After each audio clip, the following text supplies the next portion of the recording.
여러분, 지금 딱 눈을 감고 한번 상상해 보세요. 전국의 고1, 고2, 고3 수험생 여러분, 지금 밝은 조명이 켜진 방 한가운데 앉아 계신 겁니다. 그리고 눈앞에는 평범한 상자가 하나 놓여 있어요. 네, 아주 평범한 종이 상자죠. 맞아요. 방금 전까지 누군가가 그 상자를 거꾸로 들고 막 탈탈 터는 걸 두 눈으로 똑똑히 지켜봤습니다. 그러니까 그 안이 완전히 비어 있다는 걸 머리로는 100% 논리적으로 확신하는 상태인 거죠. 그런데 갑자기 방의 조명이 탁 꺼집니다. 오, 칠흑 같은 어둠이네요. 네, 완전히 새까만 어둠 속에서 누군가 귓가에 대고 쓱 속삭이는 거예요. 저 상자 안에 엄청 무서운 괴물이 들어있으면 어떡하지? 자, 여러분은 여전히 아무렇지 않게 그 상자 안으로 손을 쑥 집어넣을 수 있을까요? 아마 대부분은 머뭇거리게 될 겁니다. 사실 상자의 물리적인 상태는 단 하나도 변한 게 없는데도 말이죠. 우리의 뇌 안에서 뭔가 아주 근본적인 변화가 일어난 거거든요. 그러니까요. 내가 머리로 알고 있는 이 팩트랑 내가 지금 느끼는 두려움이라는 감정 사이의 그 팽팽한 충돌. 오늘 우리가 철저하게 씹어먹어볼 주제가 바로 그 지점입니다. 오늘의 딥다이브에 오신 여러분 격하게 환영합니다. 네, 반갑습니다, 여러분. 오늘 정말 흥미로운 주제가 기다리고 있죠? 맞습니다. 오늘 우리의 심층 분석 자료는 바로 2026년 3월 고2 영어 모의고사 31번 지문입니다. 핵심 테마는 When emotion overrides logic, 즉 감정이 논리를 압도할 때입니다. 단순히 정답만 딱 맞히고 넘어가는 걸 넘어서 이 지문이 인간의 심리를 어떻게 날카롭게 파고드는지 문장 하나하나 완벽하게 파헤쳐 보겠습니다. 네, 이 텍스트가 진짜 매력적인 게요. 아주 고전적인 심리학적 틀을 이용해서 우리 인간 이성의 결함을 싹 폭로하거든요. 수능 영어 지문이긴 하지만 이 안에서 작동하는 메커니즘은 우리가 느끼는 시험 불안감부터 시작해서 우리 삶 전체에 적용되는 진짜 중요한 이야기입니다. 와, 벌써부터 막 기대가 되는데요.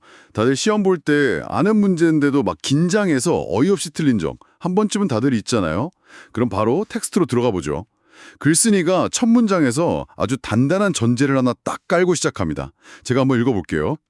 Research shows that by age 3, children understand that imaginary objects do not come to life. 연구에 따르면 3살짜리 아이들도 상상 속의 사물이 살아서 움직이지 않는다는 걸 이해한다고 합니다. 네, 아주 명확한 선언이죠. 근데 잠깐만요, 여기서 제가 딴지를 좀 걸어도 될까요? 3살이라고요? 아니, 제 조카는 3살 때 자기 그림자가 쫓아온다고 막 울고불고 난리를 쳤거든요. 아이들은 기본적으로 현실이랑 상상을 전혀 구분 못하는 그런 환상의 세계에 살고 있는 거 아닌가요? 이게 어떻게 논리적인 상태라는 거죠?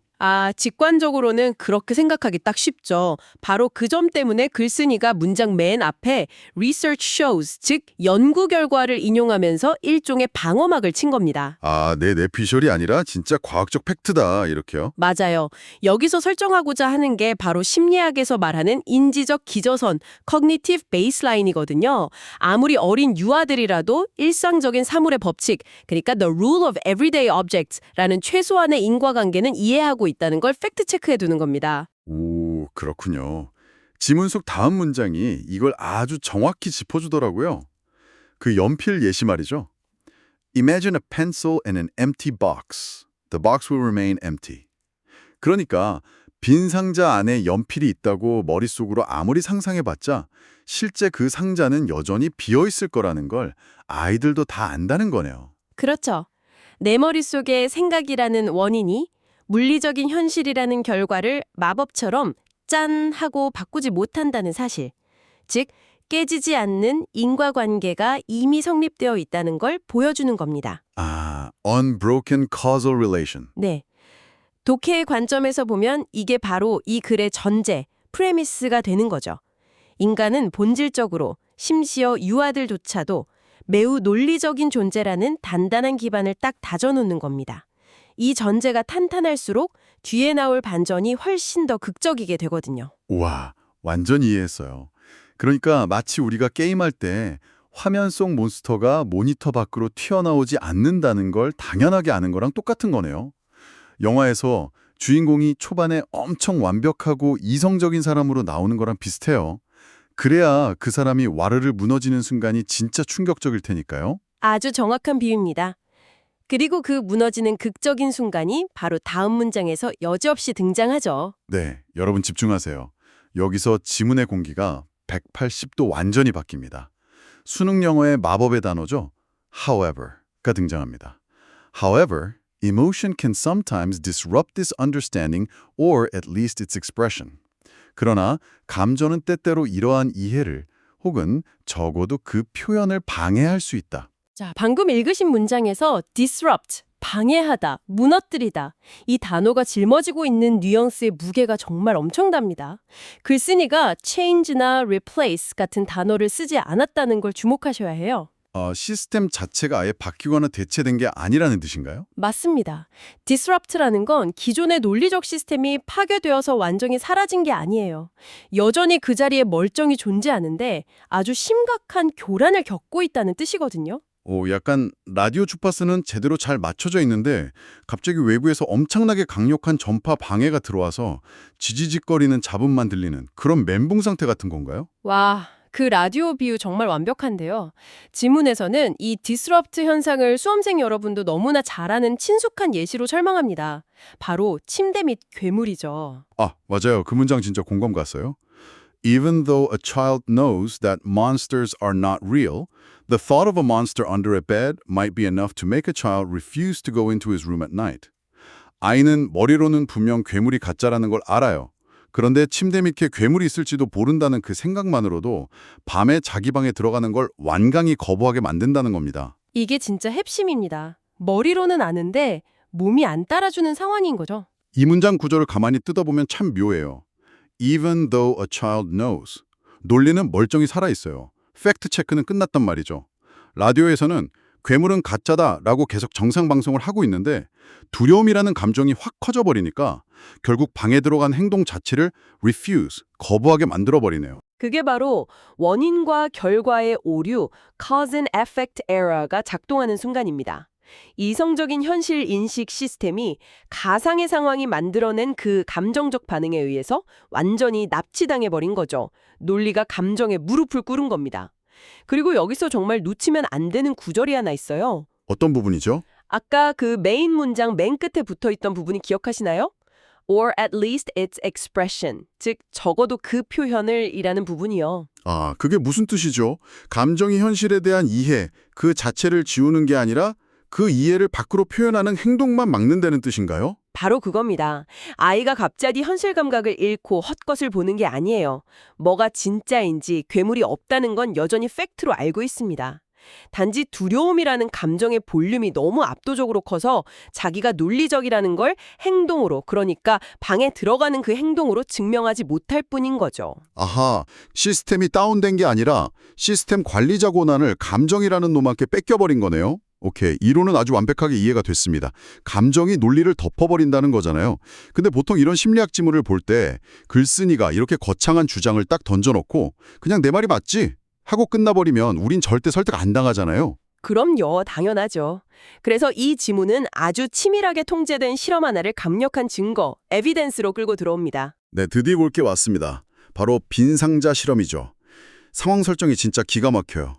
아까 첫 문장에 나왔던 그 평범하고 중립적인 사물인 연필을 아주 무시무시한 괴물로 싹 바꿔치게 하거든요. In one study, preschool children were showed an empty box and were asked to imagine a monster inside. 유치원생 아이들에게 빈 상자를 하나 보여주고 그 안에 괴물이 있다고 상상해보라고 요청합니다. 자, 처음에 아이들은 어떻게 반응했을까요? 아마 실험실 안에 연구원 어른들도 있고 조명도 밝고 다른 친구들도 다 같이 있었겠죠. 통제되고 아주 안전한 환경 말입니다. 맞아요. 그래서 처음엔 논리가 아주 가뿐하게 승리합니다. All children agreed that the box was empty. 모든 아이들이 상자가 비어있다는 팩트에 동의했어요. 아까 우리가 얘기했던 그 인지적 기저선이 짱짱하게 버티고 있었던 거죠. 에이, 가짜 상상인 거 다 아는데 내가 왜 쫄아? 딱 이 상태였던 겁니다. 과학 실험에서 이게 바로 통제군, 컨트롤 페이즈에 해당하는 단계죠. 위협이 순수하게 머릿속에만 있는 이론적인 것일 때는 인간의 이성이 아주 멀쩡하게 잘 작동한다는 걸 일단 보여주는 겁니다. 하지만 진정한 실험은 항상 변인을 확 바꿀 때 시작되죠. 그렇죠. 여기서 글쓴이가 투입한 아주 치명적인 변인이 바로 고립이었습니다. 결과가 어땠는지 여러분 잘 들어보세요. However, when they were left alone with the box, they exhibited fear and avoidance of it. 아이들을 그 방에 상자와 단둘이 남겨두자마자 아이들이 엄청난 두려움을 보이며 상자를 피하기 시작했다는 겁니다. 아니 방금 전까지는 빈 상자라고 다 같이 쿨하게 인정해놓고 말이죠. 진짜 극적인 변화죠. 전 이 문장에서 제일 소름 돋았던 게 바로 left alone, 혼자 남겨졌다는 그 조건이에요. 물리적인 고립이 감정적 불안을 터뜨리는 스위치 역할을 제대로 한 거잖아요. 주위에 의지할 사람이 없어지니까 머릿속에 그 만약에 what-if라는 생각이 걷잡을 수 없이 커져버린 겁니다. 진짜 아주 날카로운 분석이네요.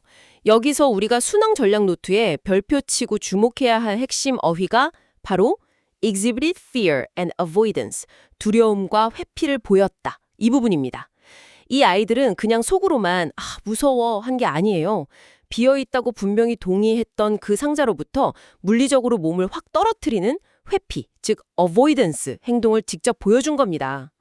exhibited, 겉으로 드러냈다는 거군요. 네, 이성이 완전히 붕괴되고 감정이 우리 신체의 통제권을 쥐어버렸다는 완벽한 물리적 증거인 셈이죠. 이걸 인지적 이중성, 커그니티브 듀얼리즘이라는 개념으로 정리할 수 있는데요. 인지적 이중성이요? 네, 공식을 하나 머릿속에 그려보세요. 첫 번째, 인지의 중립적 사물을 더하면 현실 이해가 됩니다. 연필 같은 대상 앞에서는 아무 문제가 없죠. 그런데 두 번째, 인지에 두려움을 유발하는 감정을 더하고 거기에 고립까지 더해지면 방해와 회피로 이어지는 거군요. 공식 결과값이 완전히 박살 나버리는 거네요. 똑같은 지능을 가지고 있어도 감정이라는 변수 하나 때문에 우리의 논리가 상황에 따라 얼마나 갈대처럼 변하는지 완벽하게 증명한 거잖아요. 바로 그겁니다. 수험생 여러분이 이 도식을 꼭 기억하셨으면 좋겠어요. 자, 지금까지 우리가 텍스트의 스토리와 내용을 아주 완벽하게 씹어먹었다면 이제 한 걸음 뒤로 싹 물러나서 글쓴이가 이 글을 도대체 어떻게 설계했는지 그 구조적 흐름이라는 무기를 챙길 시간입니다. 저는 이 지문을 쭉 읽으면서 와, 독자 심리를 진짜 쥐락펴락하는구나 감탄했거든요. 단순히 문법 문제를 넘어서 that is나 indeed 같은 연결사들이 아주 기가 막힌 타이밍에 훅훅 들어와요. 맞습니다. 진짜 중요한 포인트 짚어주셨어요. 우리 수험생들이 흔히 that is는 즉 인디드는 실제로 이렇게 기계적으로 번역만 하고 그냥 쓱 넘어가 버리잖아요. 근데 이 지문에서는 그 연결사들이 독자의 인지적 부하, 즉 커그니티브 로드를 조절하는 엄청난 핵심 마커로 쓰이고 있거든요. 그 부분이 진짜 재밌더라고요. 예를 들어서 아까 그 무거운 메인 아이디어 문장 있잖아요. 감정이 현실 이해의 표현을 방해할 수 있다. 이 추상적인 요지를 던져놓고 바로 뒤에 that is, even though a child knows 하면서 침대 및 괴물 이야기를 꺼냅니다.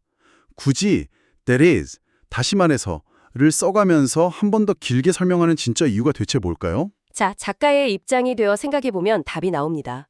글쓴이는 자기가 방금 던진 인지적 교란이라는 개념이 학생들에게 얼마나 무겁고 추상적으로 다가갈지 뻔히 알고 있어요. 만약 거기서 다이렉트로 복잡한 실험 데이터 들이밀면 독자들은 멘붕이 오고 길을 잃어버리겠죠. 튕겨나가버리는 거군요. 그렇죠. 그래서 데디즈라는 브레이크를 딱 밟아주는 겁니다. 독자한테 일종의 말을 거는 거예요. 내 말이 너무 어려웠지? 네가 어릴 적에 어둠을 무서워했던 그 익숙한 경험으로 내가 다시 쉽게 풀어서 설명해 줄게. 라며 접근성을 확 낮춰주는 아주 전략적인 배려인 셈입니다. 환원, 즉 리스테이트먼트의 진짜 기능이죠. 그러니까 that is는 단순한 동호 반복이 아니라 뒤에 이어질 무거운 과학적 증거를 소화할 수 있도록 독자의 소화력을 쫙 끌어올려주는 에피타이저 같은 역할이네요. 독자가 무슨 말인지 알겠어 하고 고개를 끄덕이게 딱 만들어 놓은 다음에 명치로 훅 치고 들어오는 게 바로 indeed군요. 완벽한 이해입니다. Indeed, research shows that 여기서 indeed, 즉 실제로는 공감으로 한껏 낮아진 독자의 긴장감을 다시 팽팽하게 당기면서 경험적 팩트를 들이미는 강력한 닷, 앵커 역할을 합니다. 방금 침대 및 괴물 얘기로 내 주장에 공감했지? 근데 그거 내 뇌피셜 아니야. 실제로 과학 연구로 입증된 진짜 현장이야. 라고 쐐기를 쾅 박아버리는 거죠. 와, 추상적 이론을 빡 던지고 데디즈로 친숙한 예시 들어서 부드럽게 이해시키고 마지막에 인디드로 과학적 증거를 들이밀어서 완전히 항복하게 만든다. 이건 그냥 단순한 영어 지문이 아니라 엄청나게 정교하게 짜인 설득의 아키텍처네요. 맞아요. 그리고 이 완벽한 건축물을 지탱하는 세 개의 핵심 기둥, 추상적 개념어들이 있습니다. 첫 번째는 causal relations, 인과관계. 즉 인간이 가진 논리의 튼튼한 뼈대죠. 두 번째는 everyday objects, 일상적인 사물. 그 논리가 정상적으로 작동하는 안전한 기준점입니다. 그리고 마지막 세 번째는 당연히 avoidance, 회피가 되겠네요. 그 견고했던 논리랑 기준점이 두려움이라는 감정의 무게를 이기지 못하고 산산조각 났을 때 나타나는 그 최종적인 행동 결과물 말이죠. 네, 완벽하게 종합하셨습니다. 이 세 단어의 흐름만 쭉 따라가도 논리가 감정에 무너지는 전체 과정이 머릿속에 싹 그려질 겁니다. 와, 정말 짜릿한 딥다이브였습니다. 유치원생들이 빈 상자를 무서워한다는 아주 짧은 에피소드에서 출발했는데 파고들다 보니까 우리 뇌가 어떻게 스스로를 배신하는지 그 정밀한 메커니즘을 낱낱이 해부하게 되었네요. 이 지문 분석 슬라이드 맨 마지막에 적혀있던 그 한 줄 요약, 이제야 진짜 뼈저리게 와닿습니다. Emotion overrules the rational understanding of reality. 감정은 현실에 대한 이성적 이해를 지배한다. 네. 듣고 나면 상당히 겸허해지는 결론이죠. 우리가 아무리 책상에 앉아서 지식을 쌓고 논리적인 방어벽을 높게 쳐둔다고 해도 공포나 불안이라는 감정 한 방울이 딱 섞이는 순간 전체 시스템이 속수무책으로 교란될 수 있다는 걸 증명하는 거니까요. 사실 오늘 우리가 고등학생 여러분의 수능 지문을 다루다 보니까 이 현상을 주로 수험생들의 실험 불안감에 비유하면서 이야기를 해왔는데요. 오늘 딥다이브를 마무리하면서 우리의 시선을 조금 더 넓은 세상으로 한번 확장해보고 싶습니다. 여러분, 우리 주변에 이 3살짜리 아이들의 빈상자 실험이랑 똑같은 일들이 매일같이 벌어지고 있지 않나요? 아주 중요한 포인트입니다. 현실 세계에서 이 메커니즘이 어떻게 스며들고 또 악용되는지 반드시 들여다봐야 하죠. 한번 생각해보세요. 상자 안에 아무것도 없다는 걸 팩트로 뻔히 아는데도 누군가가 저기에 끔찍한 괴물이 있다라고 속삭이는 순간 두려움에 사로잡혀서 무작정 회피하게 되는 이 현상. 이거 지금 우리가 매일 들여다보는 스마트폰 안에 알고리즘과 도대체 무엇이 다를까요? 자극적인 가짜 뉴스들, 사람들의 분노와 불안을 교묘하게 조장하는 선동, 그리고 특정한 집단을 향해서 무차별적으로 쏟아지는 혐오의 프레임들. 네. 어쩌면 누군가가 아주 의도적으로 우리의 텅 빈 상자 안에 괴물이라는 허상을 계속 심어놓고 있는지도 모릅니다. 물리적인 팩트는 변한 게 하나도 없는데 대중의 감정적 교란을 유도해서 특정한 대상을 맹목적으로 피하거나 공격하게 만드는 거죠. 맞습니다. 그래서 오늘 이 시간 여러분께 던지고 싶은 마지막 질문은 이겁니다. 지금 여러분의 삶 속에 혹은 우리 사회 곳곳에 놓여있는 수많은 그 빈 상자들, 여러분은 그 상자 안을 직접 두 눈으로 확인하고 이성적으로 판단하고 계신가요? 아니면 누군가가 심어놓은 괴물이 있을지도 모른다 라는 그 두려움 때문에 여러분의 소중한 논리적 시스템이 셧다운된 채로 무작정 회피하고 분노만 하고 계신가요? 결국 우리의 인지적 기저선이 진짜 시험대에 오르는 결정적인 순간은요. 수능 시험지를 딱 펼칠 때가 아니라 바로 그런 일상 속의 두려움과 마주할 때일 겁니다. 내가 지금 바라보는 것이 진짜 팩트인지 아니면 상상하도록 강요받은 유령인지 우리는 끊임없이 스스로에게 질문해야 합니다. 여러분, 다음에 갑작스러운 분노나 원인 모를 두려움이 여러분을 확 덮칠 때 오늘 우리가 치열하게 해부했던 바로 이 문장들을 꼭 한번 떠올려 보시길 바랍니다. 나의 거센 감정이 나의 합리적인 논리와 이해를 무참히 디스럽트하고 있는 것은 아닌지 말이죠. 오늘 2026년 3월 모의고사 심층 분석, 오늘의 딥다이브는 여기까지입니다. 내 안의 가짜 괴물에 속지 마시고 계속해서 질문을 던지며 스스로의 논리를 단단하게 지켜내는 수험생 여러분이 되시길 진심으로 응원합니다. 다음 시간에도 여러분의 뇌를 확 깨워줄 더 깊고 날카로운 딥다이브로 돌아오겠습니다. 함께해 주신 여러분 감사합니다.